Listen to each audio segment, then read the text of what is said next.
Olá, galera! Desejo que todos estejam bem. Eu sou a professora Maiara e nesse vídeo eu dou continuidade à nossa revisão, só que agora abordando o conteúdo da unidade 1 do livro 2, que é a formação linguística e étnica começa, né, pela formação linguística e étnica da população europeia. A gente vai abordar alguns aspectos, né, sociais, alguns aspectos humanos. Vamos falar sobre características relacionadas à estrutura da população daqui a pouquinho, falar sobre aspectos de qualidade de vida e de urbanização, tá bom? Então pega o seu material, pega o seu livro, o seu caderno para que você possa acompanhar comigo e anotar os principais pontos dessa revisão. Então vamos começar. Primeiro ponto, né? Vai slide, pronto. É a gente relembrar que existe uma grande diversidade cultural no continente europeu. E isso vai ser evidenciado pelo multilinguismo, a presença de diversos sistemas linguísticos, francês, inglês, espanhol, português, né? Uma variedade extremamente significativa de sistemas linguísticos nesse território.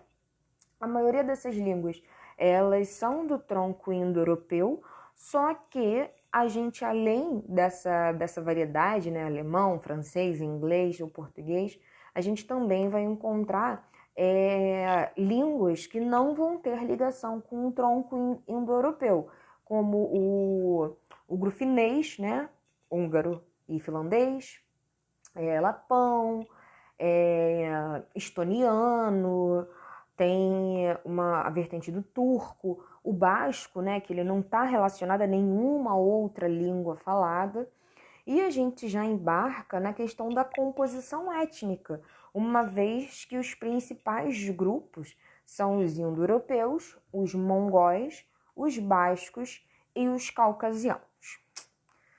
Vamos falar um pouquinho agora sobre a estrutura da população. Quando a gente fala de estrutura da população, existem alguns indicadores que nos auxiliam nesse tipo de entendimento. A gente vai estar mencionando densidade demográfica, crescimento vegetativo, taxa de natalidade, taxa de mortalidade, tá? Nesse aspecto da estrutura populacional. De modo geral, né, a população mundial ela vai apresentar essas características por meio desses indicadores demográficos. Aqui a gente começa pela densidade demográfica. Densidade demográfica é a distribuição da população por quilômetro quadrado. Então, são habitantes por quilômetro quadrado. Essa distribuição, a gente vai identificar, por exemplo, se uma determinada área é povoada ou não. Povoado, esse termo, ele está relacionado à distribuição da população pelo território. Às vezes, pode gerar aquela confusão entre povoado e populoso. Uma região que é populosa, ela apresenta um quantitativo populacional grande, tem um número de pessoas grande. Só que necessariamente o populoso, né, não tem a ver com o povoado. Porque uma região, se ela for populosa, quer dizer que ela tem muitas pessoas. Se ela for povoada, quer dizer que independente do quantitativo que lá exista, elas estão bem distribuídas pelo território. Essa é a diferença. Como a gente está falando de densidade demográfica, a gente vai fazer uma relação muito significativa com o termo povoado, porque é a distribuição dessa população pelo território. No caso da Europa, né, a gente identifica, né, tendo como dado 2016, 73 habitantes por quilômetro quadrado. É uma distribuição considerável, só que, apesar de apresentar esse dado, essa distribuição ela vai se dar de forma irregular pelo território. Aí você vai me questionar, mas professor, isso só acontece na Europa? Não, isso é uma característica mundial, porque existem termos, né, que a gente vai ver um pouquinho mais para frente, mas aqui, como é uma revisão, eu já vou trazendo os ganchos, que são as áreas ecúmenas e as áreas anecúmenas.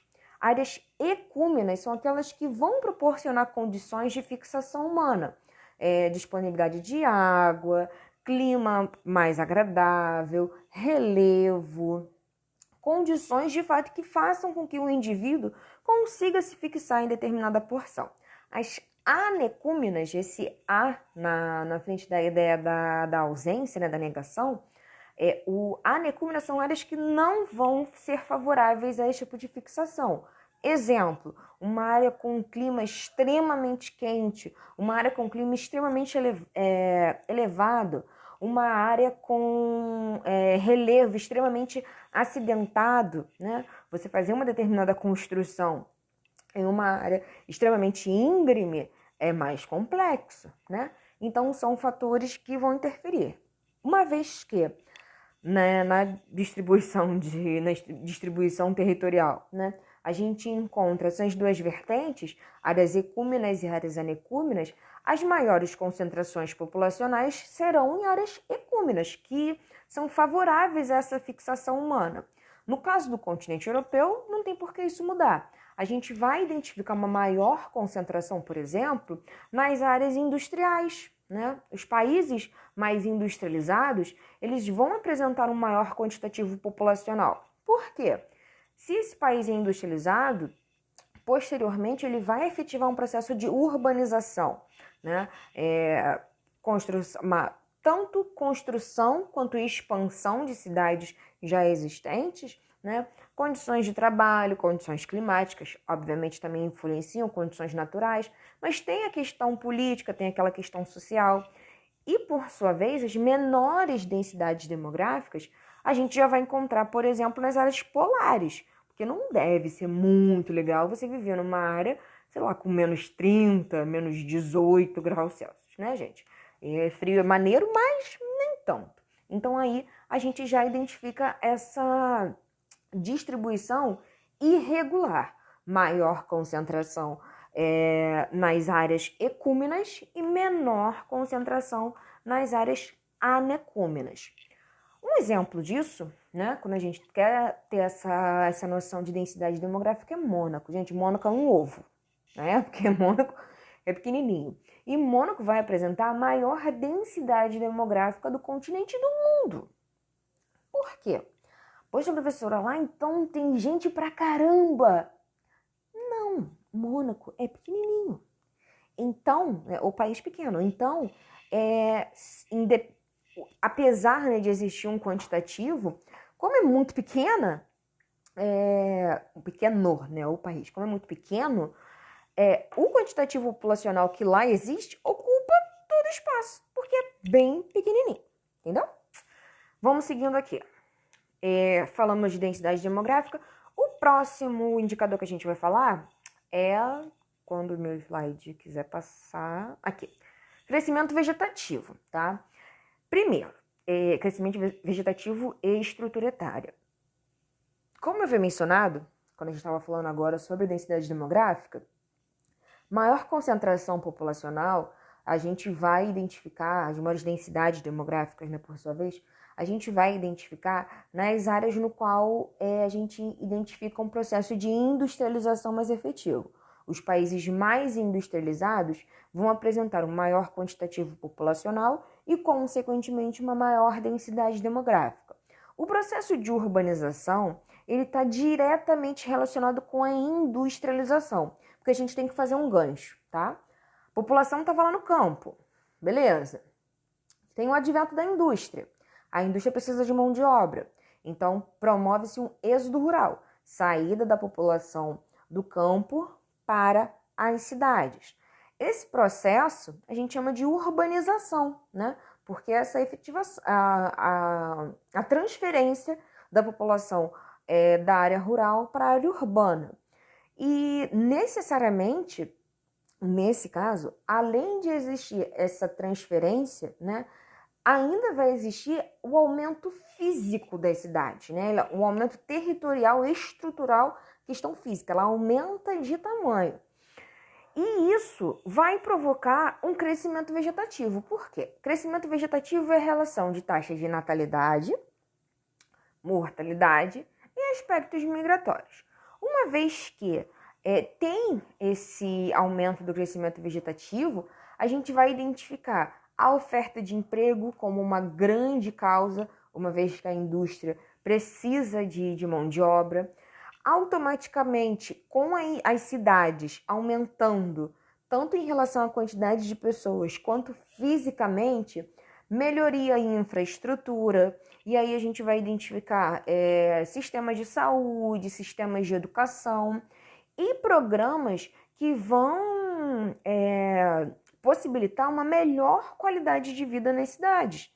E isso vai interferir nas primeiras questões que eu falei, que é, por exemplo, a redução da taxa de mortalidade. Gente, se você tem um bom acesso à saúde, se você tem infraestruturas básicas, acesso a uma água de qualidade, a qualidade da sua vida muda. Então, você tende a ter uma melhor qualidade de vida e a probabilidade, né? Vamos colocar assim, nesse aspecto, né?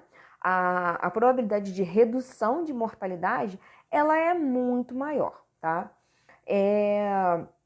A taxa de natalidade, por sua vez, né? Eu não mencionei para a gente relembrar. Mortalidade, relação de óbitos em um grupo de 1.000 pessoas durante um ano, e natalidade é o número de nascimentos em um grupo de 1.000 pessoas durante um ano.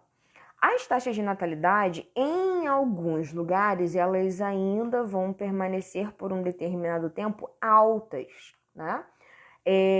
Só que com o passar do tempo, né, trazendo para um aspecto mais atual, a gente vai identificar uma redução extremamente significativa na maior parte dos países da redução da taxa de natalidade.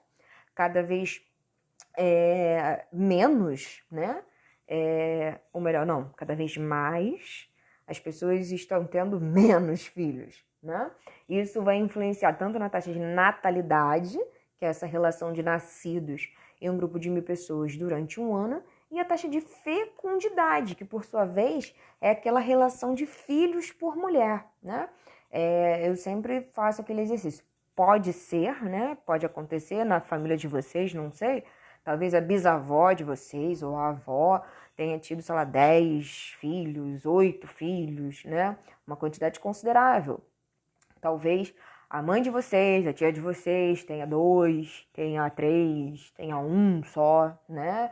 Às vezes vocês podem ter, aí, né? Quando vocês ficarem mais velhos, talvez vocês não queiram ter filhos, né? No caso da relação da taxa de fecundidade, especificamente, as meninas, talvez elas não queiram ter filhos, né? É uma opção. Eu sempre trago as pessoas, acho engraçado.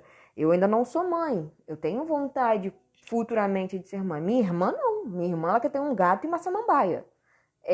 Isso vai interferir em diversos fatores, como, por exemplo, inserção da mulher no mercado de trabalho, isso influencia muito, difusão de métodos contraceptivos, casamentos mais tardios, e um fator que pesa pra caramba são os altos custos de vida, gente. Criar um filho hoje não é fácil, né? São diversos gastos. Roupa e alimentação, é segurança e educação, internet, é celular. O custo de vida ele tem aumentado muito. Então, são fatores que vão interferir diretamente na redução das taxas de natalidade. Vão influenciar diretamente no número de nascimentos da população. E isso, em contexto europeu, está muito significativo, tá? E aí você junta, né? Redução da taxa de natalidade, depois vai apresentar, né, uma redução das taxas de mortalidade também, uma vez que vai existir, né, uma melhoria no sistema de saúde, uma melhoria no saneamento básico. E quando você tem redução da taxa de natalidade com a redução da taxa de mortalidade, você vai ter um baixo crescimento vegetativo. E aí já é um ponto que não é legal, porque vai gerar uma insuficiência no processo de reposição natural da população. Por que é ruim? Exemplo, vocês, né, no ano, vou chutar aí, vocês estão com 14, 15 anos, né? Acho que é aí, nessa faixa etária aí, 14, 15 anos. De modo geral, vocês não estão exercendo uma atividade remunerada, né? Eu tenho idade para exercer atividade remunerada. Meu avô, né, exemplo, já está aposentado, não exerce. Meu avô é aposentado. Eu trabalho, pago impostos e a arrecadação é o que paga a aposentadoria do meu avô. Daqui a um tempo, meu avô segue lá para o outro plano, vai passar um tempinho, eu vou ficar aposentada. Vai estar na idade de vocês trabalharem. E se não está nascendo mais gente, quem é que vai trabalhar? E não é... Aqui eu estou trazendo só um exemplo nessa questão, né, das arrecadações para o pagamento da aposentadoria. Mas, gente, se não nascer mais gente, quem vai trabalhar? Quem vai ser a professora? Quem vai trabalhar na padaria? Quem vai estar na indústria? Quem vai trabalhar, né? Se faz necessário uma reposição natural da população. Se você tem somente, né, redução de taxa de natalidade, então menos pessoas nascendo. Redução da taxa de mortalidade, então pessoas vivendo por mais tempo, expectativa de vida. Você tem um envelhecimento da população. Envelhecimento da população e um outro ponto econômico que é batata é a redução da mão de obra, é a falta de mão de obra. Não está nascendo gente, quem é que vai trabalhar agora? E como uma forma, né, de solucionar, né, essa baixa reposição populacional e equilibrar essa oferta de mão de obra, alguns governos, por muito tempo, eles vão incentivar a imigração, né? Emigrante, imigrante, migrante, refugiado. Migrante, com M de Maiara. Migrante é aquele indivíduo, né, que ele se desloca. Vai de um lado para o outro. Beleza. Imigrante, I de interno. Imigração. Imigrante é aquele indivíduo que ele está entrando em determinado território, tá? Emigrante, exportação, externo, para fora. Emigrante é aquele indivíduo que está saindo de um determinado território. E aí vem o refugiado. Qual é a diferença? Na maioria das vezes, né, o migrante, aquele indivíduo que ele está indo por conta própria. Quero conhecer os Estados Unidos. Eu vou lá, conheço, viajo, não, fico um tempo, moro, beleza. O refugiado não, ele é obrigado a sair do seu determinado território, seja por perseguição religiosa, perseguição política, étnica, né, e por aí vai. Mas aí vem o problema, tá? Vamos incentivar os aspectos, né? Vamos incentivar a imigração. Bora, chama o imigrante. Qual é o problema que se gera? Xenofobia. Xenofobia é a aversão ao estrangeiro, né? Aquele ódio ao indivíduo que apresenta uma cultura diferente da sua, né? Ele é estrangeiro, ele é diferente. E isso gerou um problema extremamente significativo, tá? Pegando esse gancho, vamos finalizar falando sobre fluxos migratórios e urbanização. São os próximos pontos, né? Os fluxos migratórios, tá? O continente europeu ele vai se destacar, né, como um dos principais, né, destinos de fluxo migratório no mundo, tá? A Europa, a gente depois, né, tem uma análise, faz uma análise bem rápida sobre os Estados Unidos. Os Estados Unidos também recebem muitos imigrantes, mas focando aqui a Europa, é o destino principal de muitos fluxos migratórios mundiais. No século XIX, né, literalmente tiro, porrada e bomba, né, contextos de guerras, contextos políticos, sociais, essa questão do principal destino muda. A gente vai ter a promoção de um movimento de repulsão. Quem está lá não quer ficar e quem não está nem quer ir para lá, né? É um período de repulsão. Depois, né, no século XX, obviamente isso vai mudar, a Europa ela vai ser reconstruída, né? Só por si, né, essa reconstrução já vai trazer muita gente e posteriormente ela vai voltar a atrair a população de diversos países, né? O continente asiático, o continente africano vão ter um peso, né, muito significativo. Porque, assim, Europa destruída, né? Se faz necessário reconstruir fisicamente, estruturalmente o continente. E então, depois das guerras, se faz necessário, né, ocupar postos de trabalhos. Tem, obviamente, né, um baixíssimo crescimento vegetativo, porque muita gente morreu, né? Muita gente não está nascendo. Então, os imigrantes, eles vão influenciar muito nisso. Só que lembra que eu falei da questão da xenofobia? Gente, uma lógica que às vezes não vai fazer sentido é que, assim, as pessoas vão pensar, poxa, os imigrantes, no caso europeu, né? Ah, o imigrante vai estar aqui, ele vai roubar o meu trabalho. Só que às vezes, gente, não é isso que acontece, tá? Na maioria das vezes, os imigrantes, eles vão receber baixíssimos salários, vão ocupar postos de trabalho, na maioria das vezes, com serviços braçais, são muito marginalizados, são muito discriminados, né? Em vários aspectos, eles não vão conseguir postos de trabalho. Vai chegar um momento, por exemplo, que a Europa ela vai apresentar políticas de contenção dos fluxos migratórios. E em um determinado momento foi interessante, beleza, vamos chamar os imigrantes, vamos reconstruir a Europa que foi destruída e tudo mais. Só que o fluxo vai aumentando, vai aumentando, vai aumentando, a xenofobia vai crescendo, diversos problemas sociais, culturais, né, vão se estabelecendo, então a Europa passa a estabelecer políticas de contenção. E vem diversos fatores. Já existia um processo de desemprego dos nativos, dos europeus, né? Já tinha um processo de desemprego dos europeus, né? Acho que é nativo. Vamos colocar nativo para ficar mais fácil, né?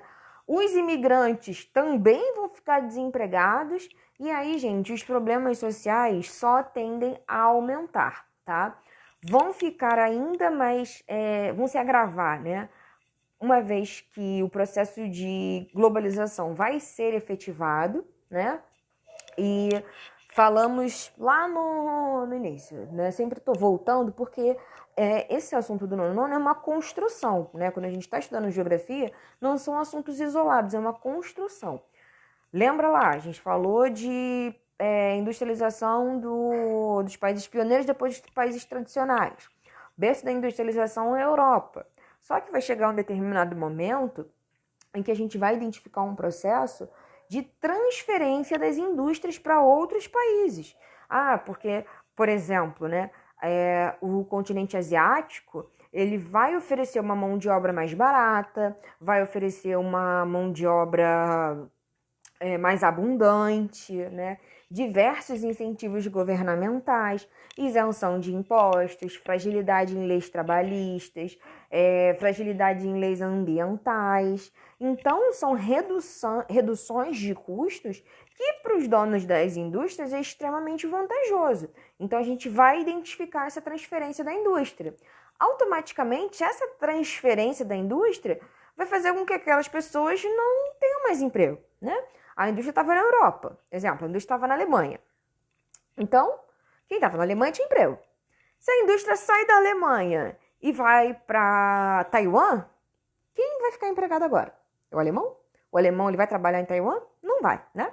Então, ele existe nessa transferência e automaticamente vai gerar o desemprego, aumenta a questão da discriminação, aumenta a questão da marginalização. A xenofobia vai ser, infelizmente, uma marca muito marcante, não, Mayara. A xenofobia vai ser um aspecto, né, marcante. E aí, gente, a bola de neve só vai aumentando. Crises políticas, tem os refugiados, os imigrantes, né, que sofreram perseguição, vão tentar o abrigo político. Aumenta-se a questão do preconceito, né? Vão ficar muito relacionados à questão de terrorismo, então só aumenta o aspecto da xenofobia, tá? 2 assuntos finais, qualidade de vida e urbanização. De modo geral, a gente vai identificar uma boa qualidade de vida da população europeia. Isso a gente é evidenciado, né, por meio de alta expectativa de vida, elevada renda per capita, alfabetização, baixas taxas de mortalidade infantil, água tratada e saneamento básico. Poxa, professora, isso a gente encontra na Europa toda, essa maravilha? Claro que não, tá? Isso aí a gente identifica em boa parte da Europa. Só que a gente também vai identificar que existem diferenças econômicas extremamente gritantes. Os países que estão localizados, por exemplo, na porção leste, né, a porção mais oriental, já vão apresentar baixíssimos indicadores sociais. Baixíssima renda per capita, IDH lá no chão, expectativa de vida nem se fala, horrorosa. Apesar, né, de existirem, né, países na porção mais oriental, né, Estônia, Polônia, Lituânia, Romênia, classificados no IDH, Índice de Desenvolvimento Humano, educação, renda, né,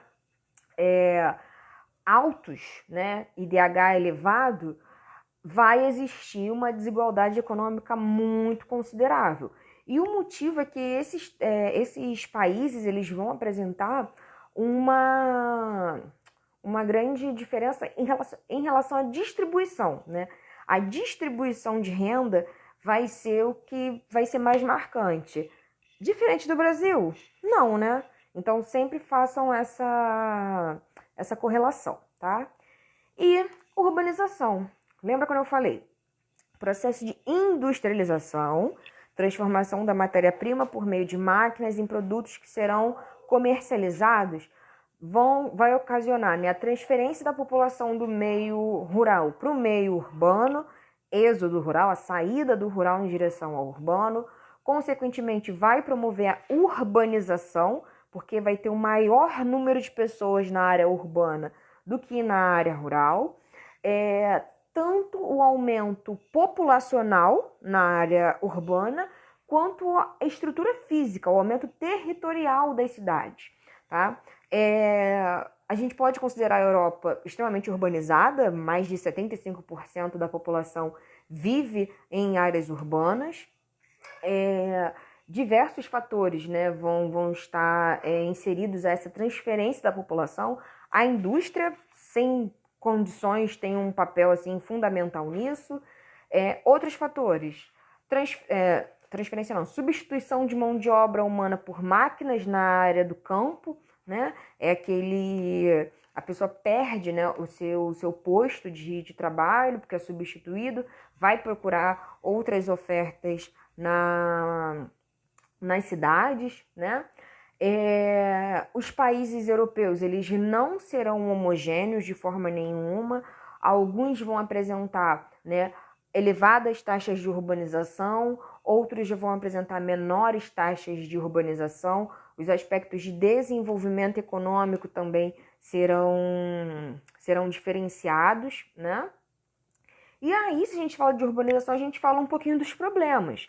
Esse processo de urbanização ele vai gerar poluição sonora, poluição visual, poluição das águas, congestionamento, desmatamento, poluição do ar interfere, obviamente, na qualidade de vida.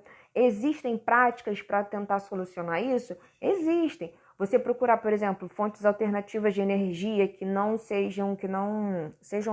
emitam gases poluentes para a atmosfera, conta pra caramba. Bicicleta. Gente, o poder da bicicleta é surreal, né? Bicicleta é ecológica, bicicleta é sustentável, não gera emissão de gases poluentes para a atmosfera, não gera congestionamento, né? E para fechar é o lixo.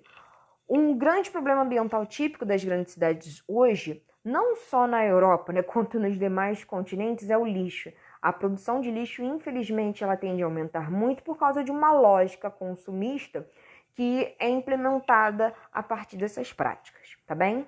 Galera, eu encerro por aqui e a gente se encontra numa próxima. Até!